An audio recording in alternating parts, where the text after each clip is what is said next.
আকাশবাণী কলকাতা। স্থানীয় সংবাদ পড়ছি ধৃতি সেন শর্মা। বিশেষ খবর হলো, রাজ্যে আসন্ন বিধানসভা নির্বাচনের কাজে কোনো রকম চুক্তিভিত্তিক কর্মী বা অঙ্গনওয়াড়ি কর্মী নিয়োগ করা যাবে না।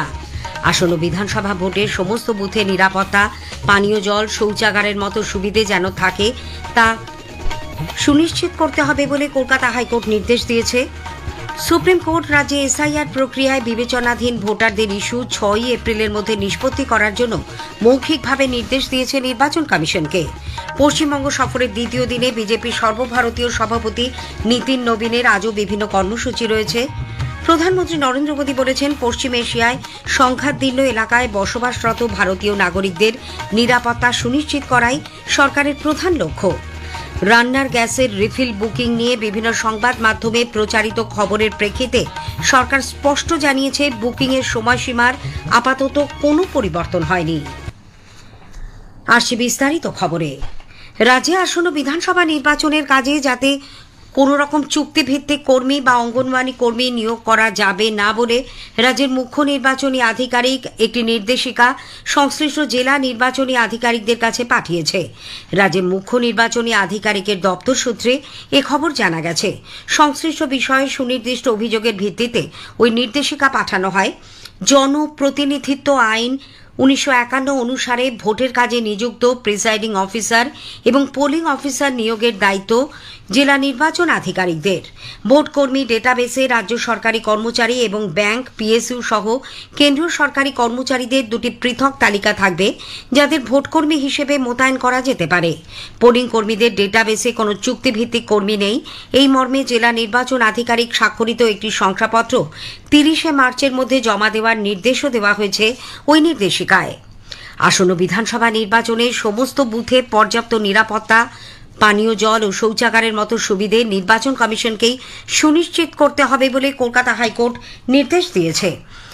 ভারতীয় জনতা পার্টির রাজ্য সভাপতি শ্রমিক ভট্টাচার্যের দায়ের করা এক জনস্বার্থ মামলার প্রেক্ষিতে প্রধান বিচারপতি সুজয় পাল ও বিচারপতি পার্থসারথী সেনের ডিভিশন বেঞ্চ জানিয়েছে, নিরাপত্তা, সুরক্ষা সহ অন্যান্য বিষয় সুনিশ্চিত করতে কেন্দ্র নাকি রাজ্যের এজেন্সি নিযুক্ত করা প্রয়োজন তা ঠিক করে দিতে পারেন না মামলাকারী।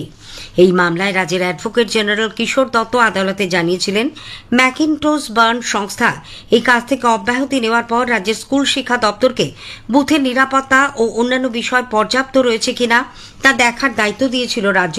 কিন্তু নির্বাচন কমিশন কেন্দ্রীয় এনবিসিসি নামে একটি এজেন্সি নিযুক্ত করে। কেন্দ্রীয় নির্বাচন কমিশন আদালতে জানায়, কমিশনের হাতে ক্ষমতা দেওয়া হয়েছে, অবাধ ও শান্তিপূর্ণ নির্বাচনের জন্য তারা পদক্ষেপ করতে পারে, ফলে তারা এনবিসিসিকে নিযুক্ত করে ভুল কিছু করেনি। সুপ্রিম কোর্ট পশ্চিমবঙ্গে এসআইআর প্রক্রিয়ায় বিবেচনাধীন ভোটারদের ইস্যু 6 এপ্রিলের মধ্যে নিষ্পত্তি করার জন্য নির্বাচন কমিশনকে মৌখিকভাবে নির্দেশ দিয়েছে।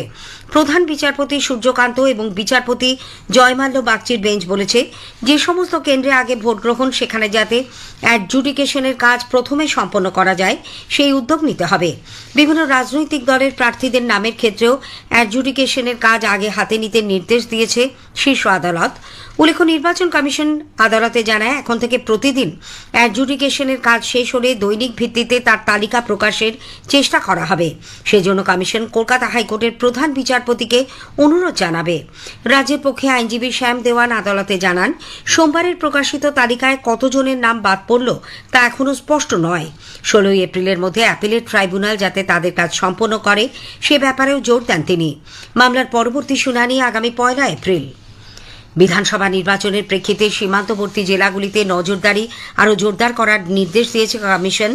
নির্বাচনকে হিংসামুক্ত, প্রভাব ও প্রলোভন মুক্ত করতে আন্তঃরাজ্য সমন্বয় বাড়ানোর জন্য বিশেষ বৈঠকে আলোচনা হয়েছে। ভবানীপুর বিধানসভা কেন্দ্রের রিটার্নিং অফিসার হিসেবে সুরজিৎ রায়ের নিয়োগ নিয়ে নির্বাচন কমিশনের কাছে লিখিত অভিযোগ জানিয়েছে তৃণমূল কংগ্রেস। এই নিয়োগে নিরপেক্ষতা নিয়ে দল গুরুতর প্রশ্ন তুলেছে এবং অবিলম্বে তা বাতিল করারও দাবি জানিয়েছে। দলের তরফে নির্বাচন কমিশনের প্রধান ও রাজ্যের মুখ্য নির্বাচনী আধিকারিককে পাঠানো এক চিঠিতে বলা হয়েছে, সুরজিৎ রায় আগে নন্দীগ্রাম 2 নম্বর ব্লকের বিডিও ছিলেন। তার রাজনৈতিক ঘনিষ্ঠতা নিয়ে প্রশ্ন তুলে দাবি করা হয়েছে, তিনি বিজেপি নেতা শুভেন্দু অধিকারীর ঘনিষ্ঠ বলেই পরিচিত, যিনি ভবানীপুর কেন্দ্র থেকেই প্রার্থী হয়েছেন। চিঠিতে সুরজিৎ রায়ের বর্তমান পদমর্যাদা এবং নিয়োগের সময় নিয়েও প্রশ্ন তোলা হয়েছে। বিধানসভা নির্বাচনের প্রেক্ষিতে এবার স্কুল সার্ভিস কমিশনের শিক্ষক নিয়োগ নিয়ে আশঙ্কা দেখা দিয়েছে। সুপ্রিম কোর্টের নির্দেশ মতো সময়ে নিয়োগ সম্পন্ন করা সম্ভব হবে কিনা এমনই আশঙ্কা নিয়ে এবার হাইকোর্টে মামলার জন্য দৃষ্টি আকর্ষণ করেছে স্কুল সার্ভিস কমিশন। কমিশনের তরফে বিচারপতি কৃষ্ণা রাওয়ের এজলাসে জানানো হয়, সুপ্রিম কোর্ট এসএসসিকে নতুন নিয়োগ 31শে আগস্টের মধ্যে শেষ করতে নির্দেশ দিয়েছে। আগে তা মার্চের মধ্যে শেষ করার নির্দেশ দিয়েছিল। আগামী সোমবার মামলার পরবর্তী শুনানি।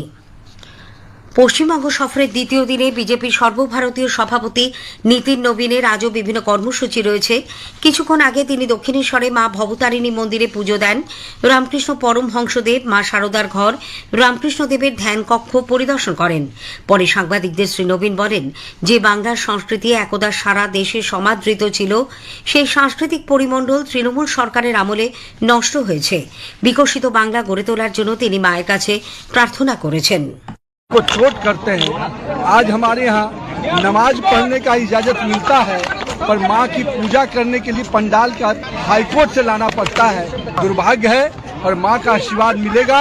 निश्चित रूप से एक सोनार बंगाल, अपना पश्चिम बंगाल को विकसित बंगाल बनाने का आशीर्वाद माँ से मांगा है।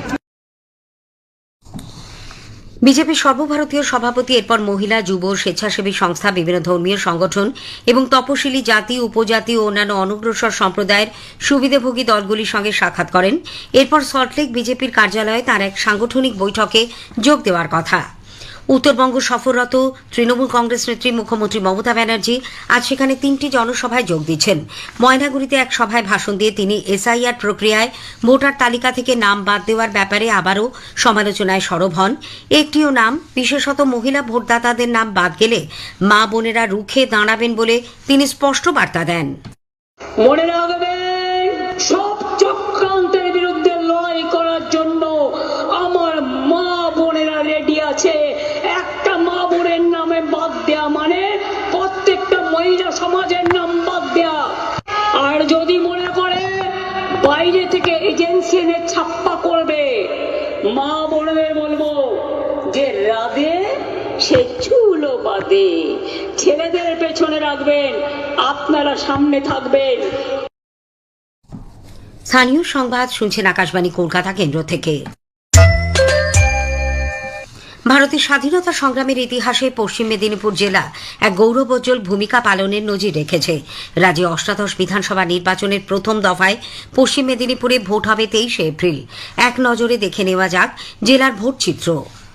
আগামী 23শে এপ্রিল পশ্চিম মেদিনীপুর জেলার 15টি বিধানসভা কেন্দ্রেই অনুষ্ঠিত হবে রাজ্য বিধানসভার 18তম সাধারণ নির্বাচন।